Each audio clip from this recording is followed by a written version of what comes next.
Hello and welcome to Straight Talk, Supply Chain Insights, the podcast for your supply chain leader who is on the go and wants to be in the know. And now, your host, Laura Ciceri. Welcome to Straight Talk with Supply Chain Insights. My name is Laura Ciceri. I'm the founder of Supply Chain Insights, and I bring you weekly podcasts from supply chain leaders who are in the know. And, we used to all be on the go, but today I'm talking to Scott Sureddin, and he is the CEO of DHL. And Scott, we haven't been on the go much lately, right? No, it's been great. I've been home for 11 months straight, so pretty happy with that. But I would also like to get back out there and meet with customers and meet with our associates. But it has been nice to take a little time out of the airplane and traveling. Well, tell the group a little bit about yourself. Give a little color to the interview.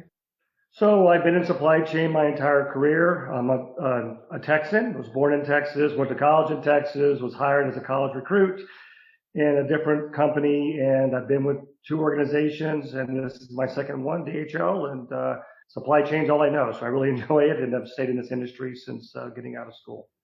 Now, a lot of times people see the DHL trucks going down the road and they think they know DHL, but there are a lot of facets to DHL. Kind of in a nutshell, can you tell the group a little bit about the complexity of your North American operations and what you're managing? Sure. So the division I'm in with DHL Supply Chain, so we are the global leader in contract logistics. We're also the leader in North America. We're the largest in this region, and it's really about integrated end-to-end supply chain solutions in transportation and warehousing in all channels, whether it's B2B, B2C, or including e-commerce fulfillment. How many employees? I mean, it's quite complicated. Yeah, we have 36,000 full-time employees, about 3,300 part-time, and just coming off peak season, if you think about the e-commerce peak season, we had about 7,000 temporary or seasonal associates in 490 operating sites and about 140 million square feet. Now we're talking supply chain language. Yeah, I was like, yep, give it to me, Scott. Supply chain 101, right? We make things happen. So, 2020 was certainly a time where we learned a lot from the pandemic. What were your key lessons learned? Well, I think it was two-pronged. The first thing we focused on was really around, as you said earlier, COVID has not gone away. It's a new way of working around procedures for a workplace safety with PPE, cleaning protocols. Think about your social distancing in work areas. So you used to have a work area. Now it's a lot different because you're 6 feet apart. And then I think a minute later, that's why I said it's two-pronged, was really about business continuity and aligning with customers on critical volume and products within their supply chain, because a lot of people probably weren't set up and didn't have the right nodes to handle some of the volume and just some of the changes that they saw in their supply chain. So did you have issues with excess inventory or delays unloading the shipping containers or, workforce able to work? Put some more color to it for me. Yeah, so because of our scale and our diverse portfolio, it was pretty helpful. So we're in a lot of different sectors. So when you think about e-commerce and consumer goods was really doing well, when the auto manufacturers were doing nothing, right? So auto pretty much came to the end. So for me, I would say, kind of give you a number on that. In March and April, we moved about 5,600 associates to operations with volume out of sites that had no volume, saving jobs, first of all, and also handling peak volume in a lot of industries. So here we are, 2021, we've got vaccines. I was reading that 18% of the air capacity is down from December. We've got, lots of ships off our West Coast ports as we're trying to unload. Consumer demand is still high. Industrial demand appears to still be low. What's your forecast for 2021? Well, fortunately, we are essential. So, supply chain, even though it was a horrible year for the world, it was a great year for supply chain. I think it not only showed that we were essential, it showed our customers really how essential we were because of being able to be flexible and move inventory around. So, I think going forward, a lot of this is still going to be peak e-commerce volume. We're focusing on network redundancy and improving nodes or getting maybe inventory positioned better for our customers. And then to your point that you've kind of walked around a couple of times, it's also about labor strategies and how are you going to deal with the labor shortages. And a lot of that's around, culture, but a lot of it's automation too. So any secrets in your back pocket around automation or labor or management of that middle mile for contactless shopping? Yeah, well, I think a couple of things. I mean, first of all, for, talent, I mean, we spent a lot of money on certified programs. We call them certified programs, developing our talent and creating the right culture. And fortunately, we were really ahead of the game, I think, when it came a couple of years ago. We went to centralized recruiting and made it digitalized. So it was, you could onboard someone quicker. It was more standardized training. So we've done a really good job on that. And then, I mean, we do partner with, a lot of different automation vendors or partners. I mean, we're not sole sourced. Collaborative robots were probably the key to getting us through our peak season. Even though I said we added 7,000 people, we needed also robots that were, taking out the walking distances and going to people and reducing travel to get volume out. So we'll continue around collaborative robots and autonomous pallet movers and things like vision picking make it easier to onboard people too. So anytime you can roll out vision picking, it makes it a lot easier to onboard a new associate. A lot of academics listen to my podcast, and we're forecasting we're going to be short 10 to 15% supply chain talent in 2025. When the academics hear, DHL and think about the need, what would you like to have produced in kind of that educational supply chain so you can improve your ability to hire? Well, I mean, I do think it's true that there is a labor shortage, but I think also, I think a big part of this is also about people wanting to work for a certain company. So it's going to be the total comp package. It's going to be what your benefits, what your pay is, what your bonuses are, and then what is your work environment. So as I go back to, we spent a lot of time on culture and making sure that we have a workplace that people want to be at.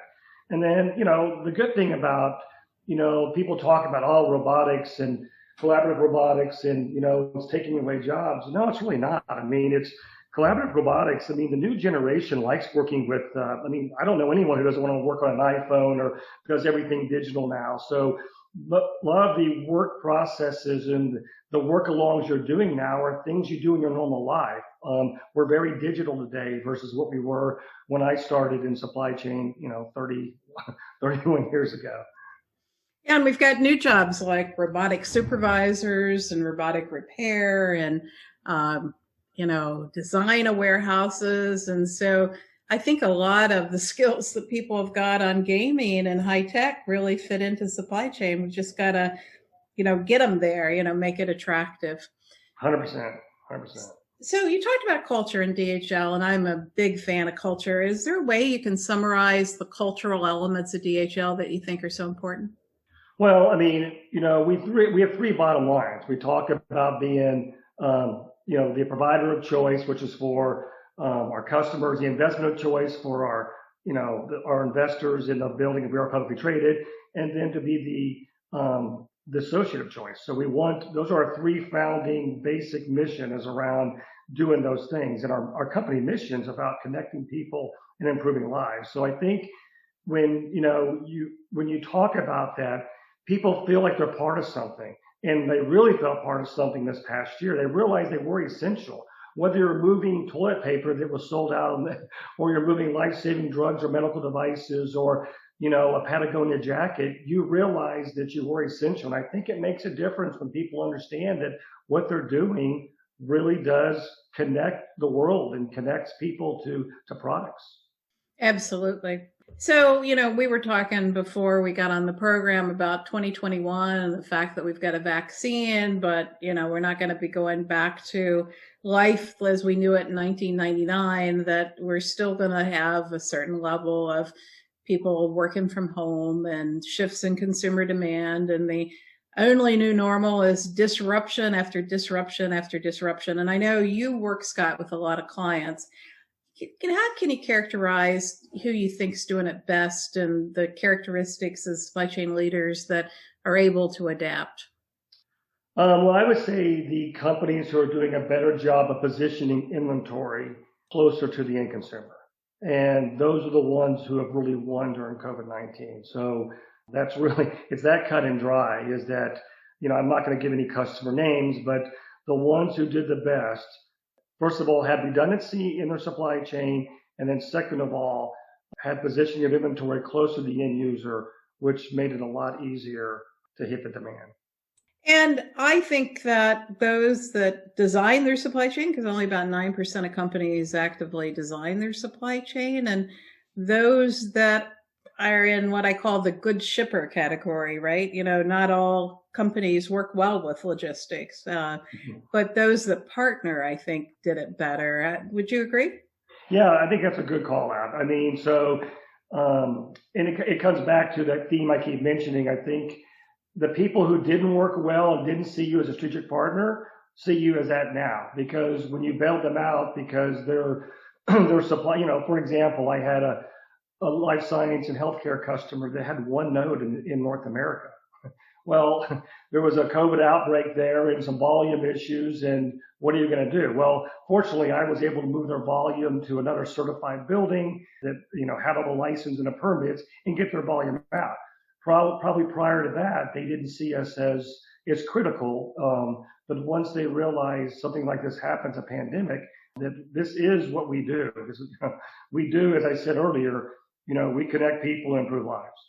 So redundancy, design, move inventory to the customer, be able to have that flexibility. Anything else you'd add? We've got to accelerate automation. Okay. We've got to, and what I'm talking about on that is more not the collaborative robots, it's more the autonomous pallet movers. That's probably the biggest game changer that'll be, this year. And I mean, we're already doing it, but not at the scale, because like everything else, there's an ROI, right? So when the ROI really gets there, then it really takes off. But autonomous pallet movers are moving along, and we're helping several different companies that are trying to enter this to get them there, because they're not going to get there on their own. They might have the technology on autonomous, but they don't understand how to integrate that into a warehouse or supply chain, if that makes sense. Yeah, totally, into the flows, right? Because, if you've got those automatic vehicles, you want to really make those flows seamless so that, you don't have congestion in the warehouse and that you're able to streamline the bottlenecks. So, well, thank you for being on the show, Scott. Any last thoughts before you leave? Well, first of all, thank you for having me, and thank you for bringing attention to supply chain, because as you can tell, I'm passionate about it. And my closing points would be it is essential, and I think that we proved this last year that no matter who it was globally, supply chains kept us going when everyone was sitting at home, including I never received so many packages on my front door, so I couldn't have survived without it either. So it really shows you that. We are essential, and we're here to stay. So when the going gets tough, the tough get going. Keep those DHL trucks moving, okay? Exactly. Thank you so much. Okay. Until next time. Thank you, Scott.